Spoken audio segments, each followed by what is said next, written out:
Hello বন্ধুরা, কেমন আছো? আশা করি সবাই ভালোই আছো। তো 31st এ আমাদের এই পাশে খুব সুন্দর সাজায়, মা মেরিয়ার মূর্তি আছে এখানে। তো দারুণ সাজিয়েছে, দেখতে খুব ভালো লাগছে।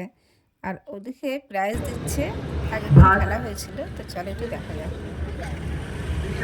দিশা মসজিদ, বিশাখা মসজিদ, দিশা মসজিদ, বিশাখা মসজিদ,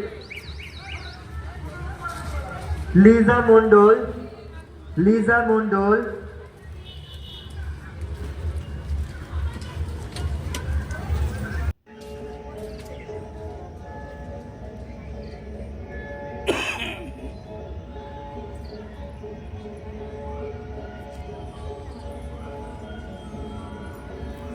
এই পাশেও খুব সুন্দর সাজিয়েছে 31st উপলক্ষে, যেহেতু পরের দিন 1 জানুয়ারি আসবে ওর জন্যে।